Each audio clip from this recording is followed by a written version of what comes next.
December ತಿಂಗಳಲ್ಲಿ ನಡೆಯುವಂತಹ ನವೋದಯ ಪರೀಕ್ಷೆಗೆ ನಾವೆಲ್ಲರೂ ಸಿದ್ಧರಾಗ್ತಾ ಇದ್ದೀವಿ.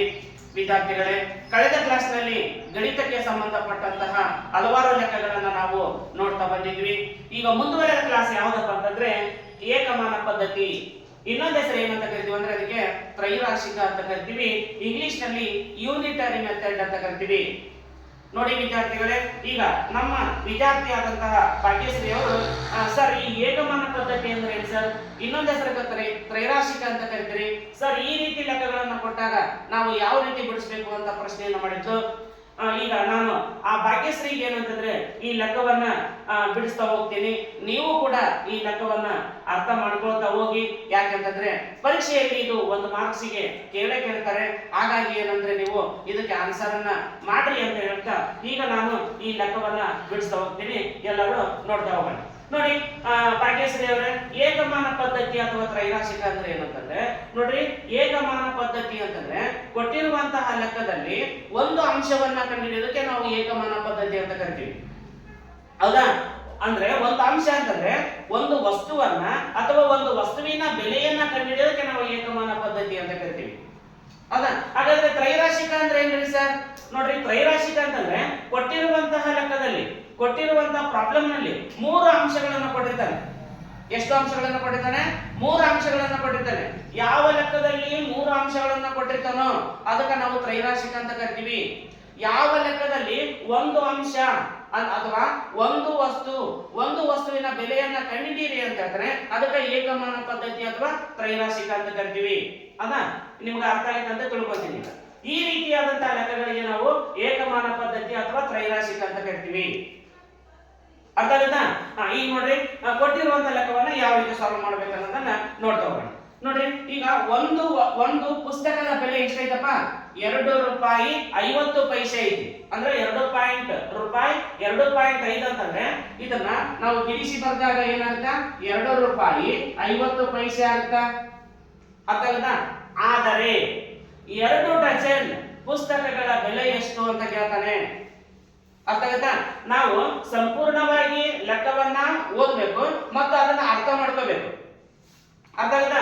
ನೋಡ್ರಿ, ಈಗ ಏನಂತ ಕೇಳಿದಾನ ಪ್ರಶ್ನೆ? 2 ಡಜನ್ ಪುಸ್ತಕಗಳ ಬೆಲೆ ಅಂತ ಕೇಳ್ಯಾನ. ಎಷ್ಟು ಪುಸ್ತಕದ ಬೆಲೆ ಕೊಟ್ಟ ನಮ್ಗ? ಒಂದು ಪುಸ್ತಕದ ಬೆಲೆ ಕೊಟ್ಟಾನ. ಹೌದಾ? ಒಟ್ಟು ಪುಸ್ತಕಗಳ ಬೆಲೆಯನ್ನ ಕಂಡುಹಿಡಿಯಿರಿ ಅಂತ ಕೇಳಿದಾಗ ನಮಗೆ ಒಂದು ವಸ್ತುವಿನ ಬೆಲೆಯನ್ನ ಕೊಟ್ಟಿರ್ತಾನೆ. ಒಂದು ವಸ್ತುವಿನ ಬೆಲೆ ಗೊತ್ತಾತಪ್ಪ ಅಂದ್ರೆ ನಮ್ಗೆ ಹಲವು ವಸ್ತುಗಳ ಬೆಲೆಯನ್ನ ಕಂಡುಹಿಡಿತೀವಿ. ಅರ್ಥ ಆಗುತ್ತೆ ನಮ್ಮ ಭಾಗ್ಯಶ್ರೀ? ಈಗ ನೋಡ್ರಿ, 2 ಡಜನ್ ಪುಸ್ತಕಗಳ ಬೆಲೆ ಎಷ್ಟು ಅಂತ ಕೇಳೋಣ. 2 ಡಜನ್ ಪುಸ್ತಕಗಳು ಅಂತಂದ್ರೆ ನಾವು ಕನ್ಫ್ಯೂಸ್ ಆಗ್ಬಾರ್ದು.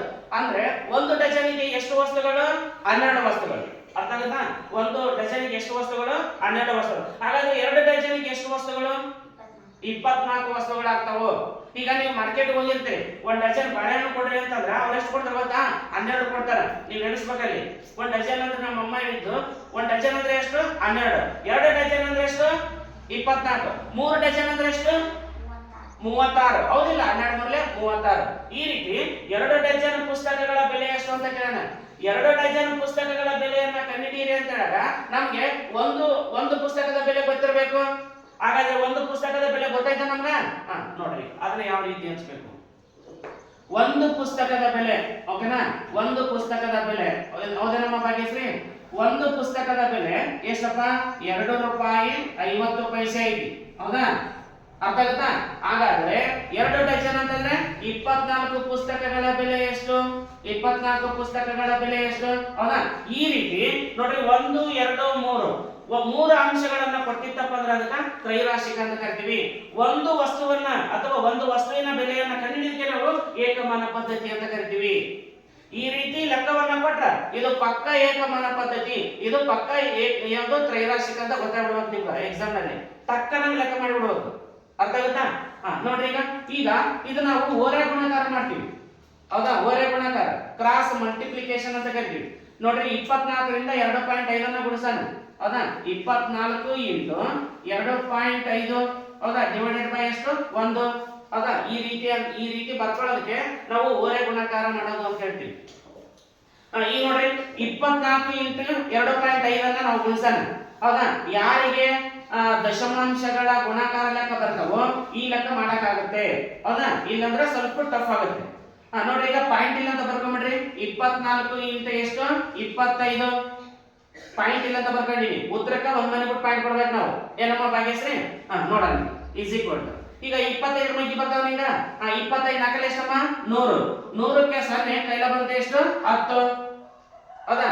25 ಅಲ್ಲೇ ಎಷ್ಟು? 50. 50 ಪ್ಲಸ್ 10 60. ಅಂದ್ರೆ 60 ನಾವು ಬರ್ಕೊಂಡೆ. ಈಗ ಮೇಲೆ ಒಂದ್ ಮನಿ ಬಿಟ್ಟು ಪಾಯಿಂಟ್ ಐತಿ. ನಾವೇನ್ ಮಾಡೋಣ? ಉತ್ತರಕ್ಕೆ ಒಂದ್ ಮನಿ ಬಿಟ್ಟು ಪಾಯಿಂಟ್ ಕೊಡೋಣ. ಈಸ್ ಈಕ್ವಲ್ ಟು ಎಷ್ಟಾಯ್ತು? 60 ಆಯ್ತು. ಅಂದರೆ therefore ಎಷ್ಟು ಪುಸ್ತಕಗಳ ಬೆಲೆ ಗೊತ್ತಾಯ್ತು ನಮಗ? 2 ಡಜನ್ ಪುಸ್ತಕಗಳ ಬೆಲೆ ಗೊತ್ತಾಯ್ತು. 2 ಡಜನ್ ಅಂತಂದ್ರೆ ಎಷ್ಟು? 24 ಪುಸ್ತಕಗಳು. ಹೌದಾ? therefore 2 ಡಜನ್ ಪುಸ್ತಕಗಳ ಬೆಲೆ ಈಸ್ ಈಕ್ವಲ್ ಟು ಎಷ್ಟು? 60 ರೂಪಾಯಿ ಆಯ್ತು. ಹೌದಾ? ಇದಕ್ಕೆ ಆನ್ಸರ್, ಈ ಪ್ರಶ್ನೆಗೆ ಆನ್ಸರ್ ಯಾವ್ದಪ್ಪ ಅಂತಂದ್ರೆ 60 ರೂಪಾಯಿ. ಹಾಗಾದ್ರೆ ಮುಂದುವರೆದು ಇದೇ ರೀತಿಯನ್ನ ಉಲ್ಟಾ ಕೇಳಬಹುದು. ಯಾಕೆ ನೋಡ್ರಿ, ಆ ಲೆಕ್ಕವನ್ನ ಬಿಡಿಸ್ತಾ ಹೋಗ್ತೀವಿ. ಈಗ 2 ಡಜನ್ ಪುಸ್ತಕಗಳ ಬೆಲೆ ಎಷ್ಟಮ್ಮ? 60 ರೂಪಾಯಿ ಆಯ್ತು. ಹೌದಾ? ಹಾಗಾದ್ರೆ ಒಂದು ಪುಸ್ತಕದ ಬೆಲೆ ಏನು ಅಂತ ಕೇಳಿದ್ರೆ ನಮ್ಗೆ ಲೆಕ್ಕ ಮಾಡಕ್ ಬರ್ಬೇಕಾ? ಎಷ್ಟು ಬರ್ಬೇಕು ನಮ್ಗೆ? 2.5 ಬರ್ಬೇಕು. ಅಂದ್ರೆ 2 ರೂಪಾಯಿ 50 ಪೈಸೆ ಬರ್ಬೇಕು. ನೋಡಂದ್ರೆ ಲೆಕ್ಕನಾಗ ನೋಡ್ರಿ, ಈಗ 2 ಡಜನ್ ಅಂದ್ರೆ 24 ಪುಸ್ತಕಗಳ ಬೆಲೆ. 24 ಪುಸ್ತಕಗಳ ಬೆಲೆ ಎಷ್ಟು? 24 ಪುಸ್ತಕಗಳ ಬೆಲೆ ಎಷ್ಟೈತಿ? 60 ರೂಪಾಯಿ ಐತಿ. ಹೌದಾ? 60 ರು. ಹಾಗಾದ್ರೆ ಒಂದು ಪುಸ್ತಕದ ಬೆಲೆ ಎಷ್ಟು ಅಂತ ಕೇಳ್ತಾನ? ಒಂದು ಪುಸ್ತಕದ ಬೆಲೆ ಎಷ್ಟು ಅಂತ ಕೇಳ್ತಾನ? ಹೌದಾ? ಅವಾಗ 1 ಇಂಟು 60. ಹೌದಾ? ಕ್ರಾಸ್ ಮಲ್ಟಿಪ್ಲಿಕೇಶನ್ ಡಿವೈಡೆಡ್ ಬೈ ಎಷ್ಟು? 24. ಹೌದಾ? 60. ಈಗ ನಿಮ್ಗೆ ಗೊತ್ತಾಗ್ಬಿಡುತ್ತೆ. 61 60. ಹೌದಾ? 61 60. 60 ಡಿವೈಡೆಡ್ ಬೈ ಎಷ್ಟು? 24. ಈಗ ಕಟ್ತಾ ಹೊಡ್ರಿ ನೋಡೋಣ. ಗೊತ್ತಾನ ಎಷ್ಟು? 4 ಮಧ್ಯೆ ಹೋಗುತ್ತೆ ನೋಡು. ಹೌದಾ? 4 ಎಷ್ಟಲೆ? 4 6 24. 4 1 4. ಮುಂದೆ ಎಷ್ಟು ಹೋಯ್ತು? 2 ಉಳಿತು. 20 ಆಯ್ತು. 4 ಇಲ್ಲೇ ಎಷ್ಟು? 20. ಅರ್ಥ ಆಯ್ತಾ? 4 ಇಲ್ಲೇ 20. ಈಗ 6 ರಿಂದ 15 ಭಾಗಿಸೋಣ. ಎಷ್ಟು ಬಂತು ಇದು? 15 ಡಿವೈಡೆಡ್ ಬೈ ಎಷ್ಟು ಬಂತು? 6 ಬಂತು. 15 ಡಿವೈಡೆಡ್ ಬೈ 6. ಈಗ 6ಕ್ಕೆ ಮತ್ತು 15 ಹೋಗುತ್ತೆ ನೋಡಿ. ಕರ್ತಾ ಹೋಗುತ್ತೆ. ಇಲ್ಲೇನು ಮಾಡ್ಬಿಡೋಣ? ಕರ್ತಾ ಹೊಡ್ಬಿಡೋಣ. ಎಷ್ಟು? 3 2 6. 3 5 15. ಈಸ್ ಈಕ್ವಲ್ ಟು ಎಷ್ಟು ಬಂತು? 5 ಆನ್ಸರ್ ಬಂತು. ಮತ್ತೆ 5ಕ್ಕೆ ಮತ್ತು 2ಕ್ಕೆ ಮತ್ತು 5ಕ್ಕೆ ಹೋಗುತ್ತಾನ? ಇಲ್ಲ. ಅವಾಗ ಏನ್ ಮಾಡ್ಬೇಕು ನಾವು? ಭಾಗಾಕಾರ ಕ್ರಿಯೆ ಮಾಡ್ಬಿಡೋದು. ಹೌದಾ? ಭಾಗಾಕಾರ ಕ್ರಿಯೆ ಮಾಡಿದ್ರೆ ಎಷ್ಟು ಬರ್ತದೆ ನೋಡ್ರಿ. ಈಗ 5 ಡಿವೈಡೆಡ್ ಬೈ ಎಷ್ಟು? 2. 2 2 4. ಎಷ್ಟು ಉಳಿತು? 1. ಈಗ 2 1ಕ್ಕೆ ಹತ್ತದಲ್ಲ, ಪಾಯಿಂಟ್ ಕೊಟ್ಟು 0 ಕೊಡೋಣ. 2 5 ಎಷ್ಟು? 10. ಅಂದ್ರೆ ಎಷ್ಟು ಬಂತ ಆನ್ಸರ್? 2.5. ನೋಡ್ರಿ, 2.5. ಹೌದಾ? ಹಾಗಾದ್ರೆ ಒಂದು ಪುಸ್ತಕದ ಬೆಲೆ ಎಷ್ಟು? 2.5. ಹೌದಾ? ಒಂದು ಪುಸ್ತಕದ ಬೆಲೆ ಕೇಳಿದಾಗ ಹಲವು ಪುಸ್ತಕಗಳ ಬೆಲೆ ಗೊತ್ತಿರಬೇಕು. ಹಲವು ಪುಸ್ತಕಗಳ ಬೆಲೆ ಗೊತ್ತಾದಾಗ ನಾವು ಒಂದು ಪುಸ್ತಕದ ಬೆಲೆಯನ್ನು ಕೂಡ ಕಂಡುಹಿಡಿಯಬಹುದು. ಹೌದಾ? ಈ ರೀತಿಯಾದಂತಹ ಏಕಮಾನ ಪದ್ಧತಿ, ಈ ರೀತಿಯಾದಂತಹ ತ್ರೈರಾಶಿಕ ಲೆಕ್ಕಗಳನ್ನ ನಿಮ್ಮ ಪರೀಕ್ಷೆಯಲ್ಲಿ ಕೊಡ್ತಾರೆ. ಹಾಗಾಗಿ ಏನಂತಂದ್ರೆ ನಾವು ಲೆಕ್ಕಗಳನ್ನ ಮಾಡ್ತಾ ಹೋಗ್ಬೇಕಾಗುತ್ತ. ಓಕೆನಾ ವಿದ್ಯಾರ್ಥಿಗಳೇ? ನೋಡಿ, ಯಾರು ಇನ್ನು ನಮ್ಮ ಚಾನಲ್ ಅನ್ನ ಅಂದ್ರೆ ನೋಡ್ರಿ, ನವಚೇತನ ನವೋದಯ ಅಕಾಡೆಮಿ ಅಂತ ಒಂದು ಯೂಟ್ಯೂಬ್ ಚಾನಲ್ ಇದೆ. ಆ ಯೂಟ್ಯೂಬ್ ಚಾನಲ್ ಅನ್ನ ಸಬ್ಸ್ಕ್ರೈಬ್ ಆಗಿ ಮುಂದೆ ಬರುವಂತಹ ಏನಂದ್ರೆ ಕ್ಲಾಸಸ್ ಗಳನ್ನ ನೀವು ಸಂಪೂರ್ಣವಾಗಿ ನೀವು ನೋಡಬಹುದು.